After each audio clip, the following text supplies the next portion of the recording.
Welcome back to Jom Discuss, the news and culture show covering everything and anything in our world today. In this episode, we talk about the latest Pokemon Go phenomenon. So tune in and Jom Discuss. Hello everyone and welcome back to another episode of Jom Discuss. If you listened to last week's episode, you realized that I wasn't here. Regina took over and I think she did a really good job. So if you haven't listened to last episode, you can pause this one now and go catch that one. But last week I wasn't here. Everyone was here. This week is the other way around. I'm here while no one else is here. So this week we're going to be talking about Pokemon Go. The popularity, the dangers of using Pokemon Go and everything. And to do that, I brought along a good friend of mine, Bryan. Hi! Just Bryan and I, we're going to be talking about a whole bunch of stuff about Pokemon Go. First off, I want to ask you, Bryan. What's up? I want to ask you, why do you think this game suddenly got so popular? Well, aside from the whole nostalgia factor, I mean, a lot of us, especially people from our generation, we grew up with Pokemon. Or if you never even played the game, I'm pretty sure majority of people have at least watched the cartoon. Pokemon already has like a more or less a very established fan base already, right? So I guess aside from nostalgia, you could say like the hype around something popular in general. In my opinion, that's what is getting a lot of people hooked on the game already. Plus, it's free. That's true. Okay, so just in case anyone doesn't know, Pokemon Go is the latest augmented reality game that you can download on your smartphone, and basically you can catch Pokemon as you walk around the world.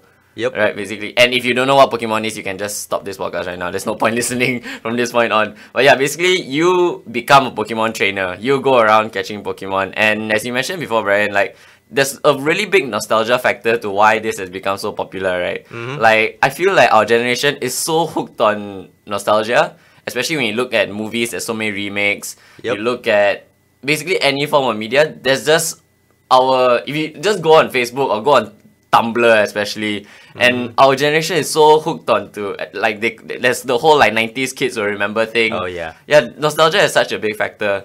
So much so to a point where as this game got so popular, servers have now started crashing. Oh yep. Yeah, because like they can't support the influx of users. Unfortunately, Malaysians, we still don't get to play the game yet. Not just us though. I think like the majority of the Asian region, like I heard places like Malaysia and even does Japan have it yet? Yeah, definitely Japan has it because it's Yeah, Japan, it's weird. I mean, it's weird Japan doesn't have it since it's the home of Pokemon. Yeah. But anyway, yeah. God knows when Malaysia will have it. The maker of the game, Niantic, they did say they don't have any plans to, expand from the countries that are currently available. But they did recently make it available to a few new countries. So now it's available to 26 countries. Oh. And hence why the servers have been crashing, because they didn't expect the update to be so great. And also because a lot of people have found a workaround to make it function in Malaysia. Yeah. But apparently it's super glitchy. Like it's super glitchy in Japan and US already. Yeah. And you want to do it here. I actually have a friend who found that little okay, this is not an official app, so basically they found a way around it, and then he and his friends started playing it. And apparently a popular Pokestop was actually Sunway Uni for some reason. But So, that wait, was before the servers start crashing and all that. So I don't get it. Like if it's not actually available in Malaysia, right? How No, are they it's not. making Pokestops in Malaysia? I honestly have no idea. Like for a while, they were playing it fine. Like for some reason, they were playing it like how it's meant to be, if you compare it to the US server. But after a few days, it became unplayable. I honestly have no better explanation for this. It's okay. So another big factor of why this game suddenly became so popular is that they're saying this is finally a game that's encouraging people to go out of their house. Yeah, like people, because you actually have to go outside and walk. Or some people cheat by taking their car or like cycling. Yeah. But basically, it's encouraging people to go out of their house. And a lot of the feedback on social media has been people saying that this has helped me a lot with mental illness. Some people that have agoraphobia, where they don't feel comfortable going out into open spaces as much, or people who are just slightly introverted. This has helped a lot. So yeah, what do you think about that? What do you think about people using this app to get out and see the world more? I feel very mixed about it. On one side, like you said, it has helped a lot of people socialize and get like their healthy dose of like the outside world. Whereas some, I feel that they have taken the game a bit too far. I'm pretty sure if you keep up with news, right? There are cases in countries where people have been knocked by cars, fallen over the bridge. Yeah, I'm not kidding, dude. Like, there are a lot of people who do a lot of go to the extreme levels just to get a certain Pokemon and things like that. Yeah, there's been cases of people like crashing their cars into trees and things like that. Just touching on that for a brief moment, I want to ask you, do you think that is Pokemon Go's fault? Or do you think that the creator Niantic, do you think that is their fault? Honestly, no.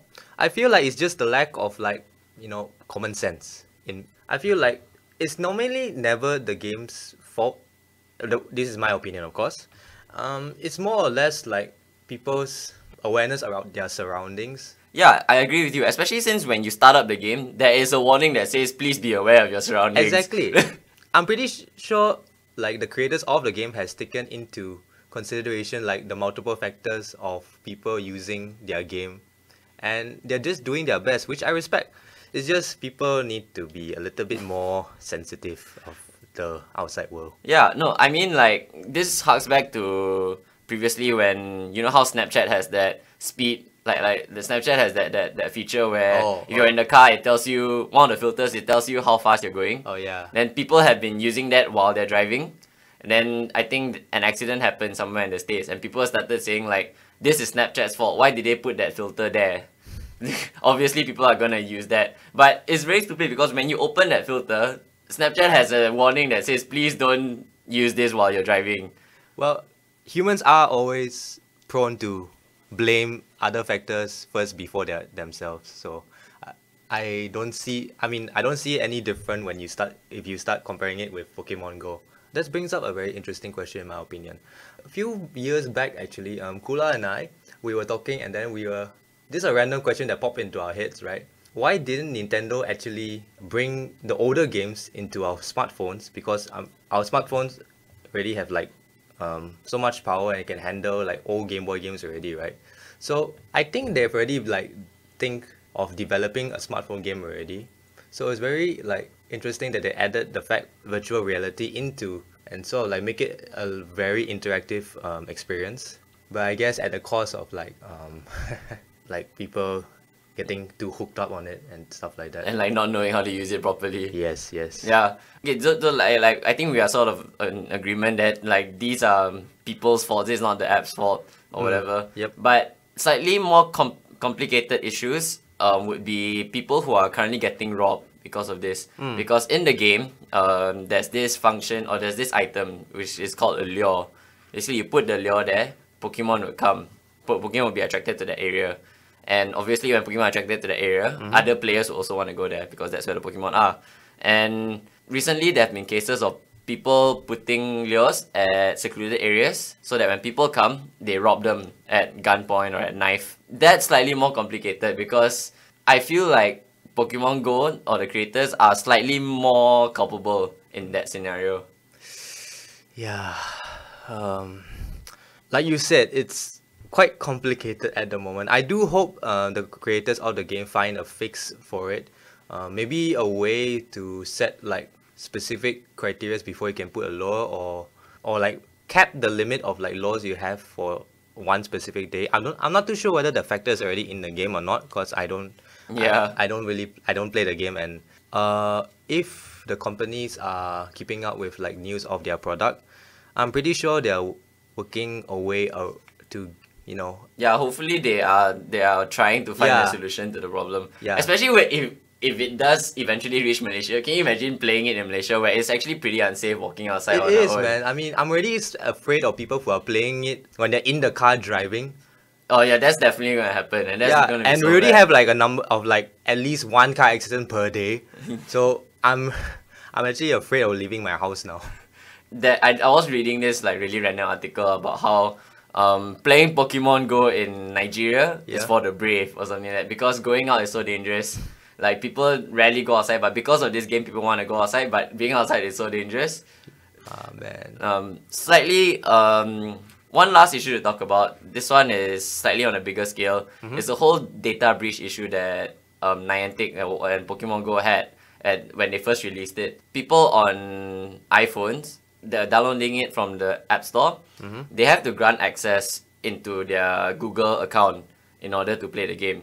And people found out that initially when you granted access, Niantic had access to all of your Google information. Basically, they could read your Gmail, emails, they could see your calendar, and and obviously, when people download, they're just like, yeah, allow. Yeah, so a lot of people were angry about that. Eventually, Niantic did change the update. When you updated it, then now they only have access to your basic information such as your username and your email. That's basically it. And Google did confirm that Niantic didn't take any information that was deeper than that. But this brings up the question of how much data is Pokemon Go or Niantic storing at this point? Because can you imagine this would actually be very helpful for them or for companies that would want to see where you are going, which places are popular. Yeah. Like if you go and browse on like really popular websites like Tumblr and 9gag, right? There are actually a lot of like posts concerning Pokemon Go, and most of them are actually from like established businesses like restaurants and all that, and they're like using Pokemon Go as like an advantage for them to get in more revenue, like putting out signs like Pokemon are only for paying customers and things like that. So while it is kind of funny, you can't help but to notice that as Pokemon Go starts getting more popular, I'm pretty sure places like like what McDonald's, Burger King, I'm pretty sure they're gonna capitalize on that and like use Pokemon the Pokestop to their advantage. Yeah, funny that you mentioned McDonald's because actually tech-savvy people found that in the code of the game, there is sort of like a sponsored McDonald's function in the game. So people are predicting that in the future there might be sponsored Pokestops, and one of the first few to jump on it might be McDonald's. Basically, Pokestops in the game are this random popular places that you can go to get free Pokeballs, get free items, things like that. So if you play the game, it's kind of like a must go place because every person will have like a certain limit to how many Pokemon they can catch. So a Pokestop is like a pit stop for like all the trainers and all that.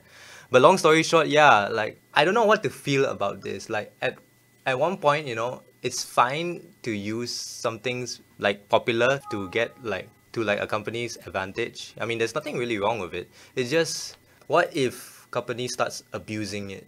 Yeah, definitely. Especially with the amount of data that they are collecting. Exactly. Just to wrap it up, are you gonna play Pokemon Go if it ever reaches here? I would love to. I hope in the near updates, instead of like just on like the starting screen, I hope every half an hour or like a more proper interval, there's like a little pop-up notification saying look around you. Yeah, probably. Yeah, man. Like I don't even trust myself. But yeah, I would definitely love to play Pokemon Go. Or like something, if they can sense that you're moving too fast, they say like, dude, stop driving. Yes. Or something like that. Yeah. I definitely would want to try it as well if it ever reaches here. Let us know in the comments, you guys, if you would play it. Are you playing it now with the workaround? Let us know what you think about all the issues we talked about. Once again, thank you very much, Bryan, for coming today. No problem. Thanks for having me. Thanks once again for listening, and tune in for the next episode. See you. See ya.